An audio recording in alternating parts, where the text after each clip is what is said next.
பேலன்ஸ்ல 2000 kilo கேலரிக்குள்ள வச்சு உங்களால balance பண்ணி சாப்பிட முடிஞ்சால் பெருந்தவறு கிடையாது. அதனாலதான் எப்பயும் சொல்லுவேன், என்ன சாப்பிட்றோம், எவ்வளவு சாப்பிட்றோம், எப்ப சாப்பிட்றோம், என்னவா சாப்பிட்றோம், வேற என்னெல்லாம் கூட வச்சு சாப்பிட்றோம், what when how much as what else தாங்க கேள்வி. அதனால சாப்பிடவே கூடாதுன்னு சொல்ல, பட் பேலன்ஸ்டா இதையெல்லாம் கொஞ்சம் தெரிஞ்சு சாப்பிட்டால் உசித்தம். அப்ப டீ காபி குடிக்கிறவங்க என்ன பண்றது? ஸ்போர்ட்ஸ்மேன் நான் ரெகுலரா பால் குடிக்கிறவங்க என்ன பண்றது? குழந்தைங்களுக்கு பால் ரெகுலரா கொடுப்பேன் என்ன பண்றது? டெய்லி காலையில ஒரு கிளாஸ் பால் இல்லைன்னா நைட்டு ஒரு கிளாஸ் பால் குடிக்காம என்னால தூங்க முடியாது அப்படின்றவங்க என்ன பண்றது? அது அவங்களுக்கு பால் நல்லதா கெட்டதா? டைட்டிலே என்னன்னா, பால் உடம்புக்கு நல்லதா கெட்டதா, இதுதான் உண்மை. உண்மையை உடைத்த பிரபல மருத்துவர்.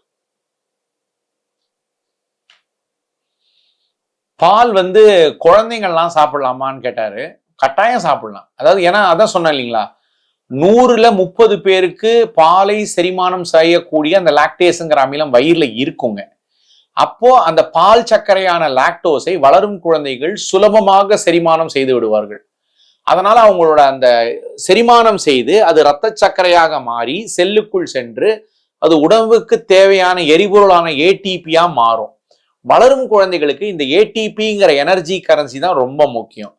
அப்ப வளரும் குழந்தைகளுக்கு, விளையாடும் குழந்தைகளுக்கு அது வளர்ச்சிக்கு கட்டாயம் பயன்படும். நான் சொல்றது எல்லாமே அடல்ட்டுக்குங்க. பீடியாட்ரிக் ஏஜ் குரூப், பீடியாட்ரிக்ஸ்னு சொல்றதே 18 வயசுக்கு கீழே உள்ள பசங்களுக்கெல்லாம் இது பொருந்தாதுங்க.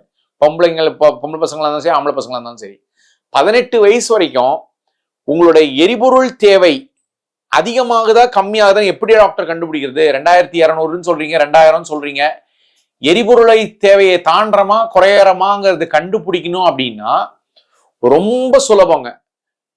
வளர்த்தி பருவம் வருவதற்கு, வளர்ச்சி முழுமையாக முடிவதற்கு முன்னால் எடை பருமன் கூடினால் நீங்க ஏதோ ஒரு இடத்துல எரிபொருள் கொடுக்கும் விதத்துல, அதாவது உணவு பண்டவங்கள்ல எங்கோ தப்பு நடக்குதுன்னு அர்த்தங்க.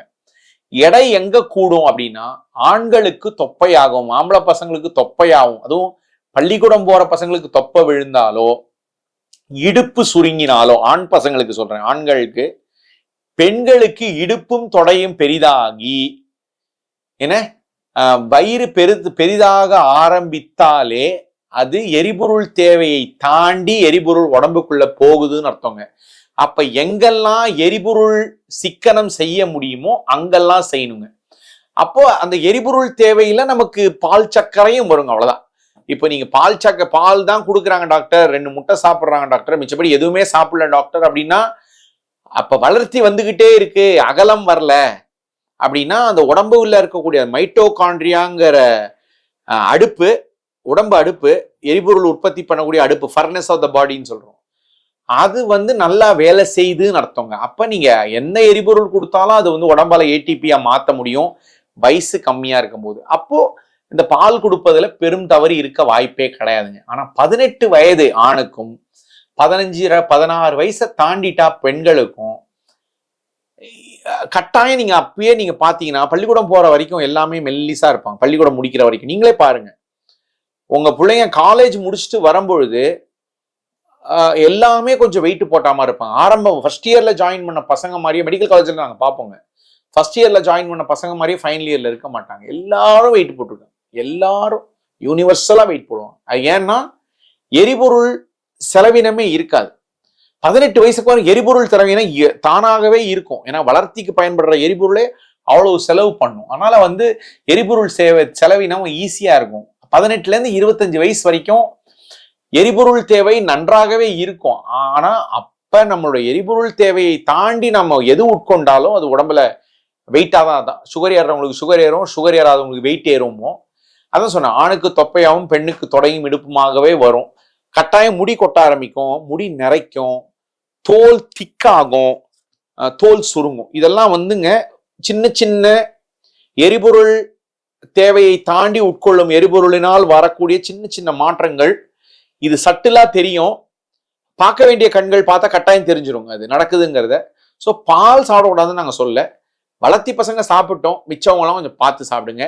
செரிமானம் ஆனா அது வெயிட்டா மாறும், செரிமானம் ஆனா அது வயிறு உபசமா மாறும். சுகர் பேஷண்டா இருந்தால் கட்டாயம் அது சுகரா மாறும், எரிபொருள் தேவையை தாண்டிட்டீங்கன்னா. அதனால பாலுக்கு பதிலாக வயது அதிகமாக தயிராகவோ மோராகவோ உட்கொள்வது இந்த லாக்டோஸை, அந்த தயிர் வந்து லாக்டிக் ஆசிட்னு ஒரு எரிபொருளா மாத்திடும். லாக்டிக் ஆசிட்ங்கிறது ஒரு குறுநீளம் கொண்ட கொழுப்பு அமிலம்ங்க. அது எரிக்கிறதுக்கு நான் தான் இப்ப சொன்னேன், உடம்புலோட அடுப்புன்னு சொன்ன பாருங்க, அந்த மைட்டோகாண்ட்ரியா. அந்த மைட்டோகாண்ட்ரியா பொதுவாகவே கொழுப்பு அமிலங்கள்லாம் இந்த மைட்டோகாண்ட்ரியாக்குள்ள போன உடனே தான் எரிக்க முடியும் உடம்பால. இந்த குறுநீளம் கொண்ட இந்த லாக்டிக் ஆசிட், அசிட்டிக் ஆசிட்னு ஒண்ணு இருக்குங்க. அந்த வினிகர்லாம் சொல்லுவாங்க பாருங்க, அசிட்டிக் ஆசிட்.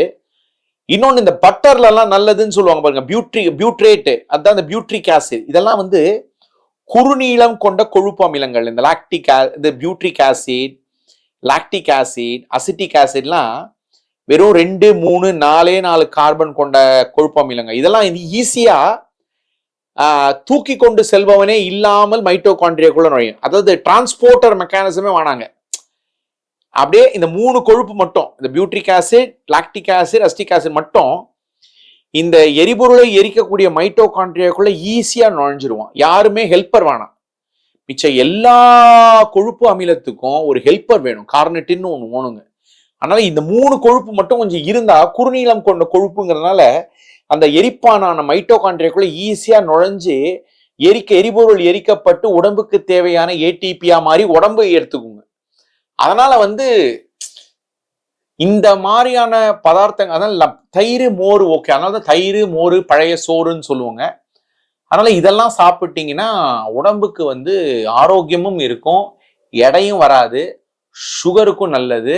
பிளஸ் தயிர்லாம் வந்துங்க இந்த லாக்டோபெசில்லஸ், பிஃபிடோபாக்டீரியம் போன்ற நிறைய பாக்டீரியா இருக்கு. இது எல்லாமே உங்களோட பெருகுடல் பாக்டீரியாவோட வீரியத்தையும் விகிதாச்சாரத்தையும் விருத்தியையும் இனப்பெருக்கத்தையும் பண்ணும். குடல் பாக்டீரியா நல்லா இருந்தாலே பாதி வியாதி கிடையாதுங்க. அதனால பலவித ஆங்கிள் நீங்க பாத்தீங்கன்னாலும் தயிர் மோர் நல்லது வயதானவர்களுக்கு. பால் இதெல்லாம் வந்து வயது கம்மியானவர்கள் அதிகமாக உட்கொண்டால் தப்பிதம் இல்லை. இப்ப பால் வந்து உடம்புல எரிபொருளா மாறிச்சா, எரிபொருள் தேக்கமான கொழுப்பா மாறிச்சான்னு எப்படி கண்டுபிடிப்பீங்கன்னா ரொம்ப சிம்பிள்ங்க. நம்மளுடைய இப்ப எரிபொருளா மாறுச்சு அப்படின்னா உடல் பருமன் வராது, சோர்வு வராது. ஏன்னா உடல் பருமன் வந்துங்க ஒரு வயது வரைக்கும் எடை போட்டுக்கொண்டே போகுங்க. அப்புறம் எடை வந்து பிளாட்டூ ஆயிடுங்க. ஏன்னா வெயிட் கெயின் பிளாட்டூ ஆயிடும். அதுக்கப்புறம் ரொம்ப வெயிட் கெயின் இருக்காது. அதுக்கப்புறம் வந்து சதை சுருக்கம் இருக்கும், சதை கொள்ளளவு குறையும், கொழுப்பு அடர்த்தி கூடுமே ஒழிய எடை ரொம்ப கூடாதுங்க. ஒரு வயசை தாண்டிட்டா ரொம்ப வருஷமா ஒரே வெயிட்ல இருப்பாங்க, ஆனா ஓவர் வெயிட்டாவே இருப்பாங்க. அவங்களுக்கெல்லாம் வந்துங்க கட்டாயம் அவங்களுக்கு வந்து அது எரிபொருளா மாறாது, கொழுப்பாக மட்டுமே மாறும்ங்கிறது நிதர்சனமான உண்மை. வயது கம்மியானவங்கள மட்டும்தான் எடை போட்டா அது கொழுப்பா மாறுதுன்னு, எடை போடலைன்னா அது எரிபொருளா மாறுதுன்னு நம்ம எடுத்துக்கலாம். வேற எந்த வழியிலையும் எடுத்துக்க முடியாதுங்க. இதுக்கெல்லாம் வந்து பிளட் டெஸ்டிங் டெக்னாலஜி, அசஸ்மெண்ட் டூல்லாம் பெருசா மருத்துவத்துல கிடையாது. இது டீ காஃபி குடிக்கலாமா பால் ஊத்தின்னு கேட்டாரு, அதே பதில் தாங்க. டீ காஃபி குடிச்சாலும் எவ்வளவு பால் ஊத்தணும், எவ்வளவு டிகாக்ஷன் ஊத்தணுங்கிறது தான் கணக்கு. ஸோ உங்களுடைய எனக்கு கட்டாயம் பால் காஃபி தான் பிடிக்கும்னு சொல்றவங்க மிச்ச விதத்துல எரிபொருள் உட்கொள்ளுதலை குறைச்சிட்டாங்கன்னா அவங்க கட்டாயம் பால் காஃபி கூட குடிக்கலாம். பட் முடிஞ்ச வரைக்கும் பாலை கம்மி பண்ணுங்க, டிகாக்ஷனை கொஞ்சம் ஸ்ட்ராங் பண்ணுங்கன்னு சொல்லுவோம். சிலருக்கு பாலினால் உபசம் வரும், சிலருக்கு காப்பியில உள்ள அந்த கெஃபீனாலையும் வயிறு எரிச்சல் வரலாம். பட் அதெல்லாம் ஒருத்தருக்கும் அது வந்து உங்களுடைய குடும்ப மருத்துவர் அதை அசஸ் பண்ணி சொல்லணும். ஏன்னா ஒருத்தருக்கும் கொஞ்சம் மாறுபடும். பட் ஆனா அடிப்படையில சொன்னோம்னா பாலுக்கு இந்த தன்மைகள்லாம் உண்டு.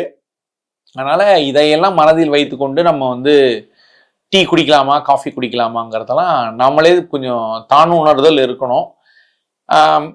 எரிபொருள் தேவை சிக்கனத்துல 2000க்கு கீழே இருந்தா நீங்க பால் காப்பியே குடிச்சாலும் பெரிய தவறு இல்லை. உங்களுடைய 3 மாச சராசரி கட்டுப்பாட்டுல இருக்கிற வரைக்கும் ஒரு 7, 7.5, ரொம்ப வயசானவங்க 70 வயசு தாண்டிட்டா ஒரு 8 வரைக்கும் இருக்கலாம், 80 வயசு தாண்டிட்டா ஒரு 9 வரைக்கும் கூட இருக்கலாம். அந்த 3 மாச சராசரி. இப்ப 7 வயசு 70, 6, 30 வயசு தான், HbA1c 10 இருக்கு அப்படின்னா ஒரு பால் குடிக்கிறது அதெல்லாம் வந்து ஏற்புடைய பதிலா தெரியாது.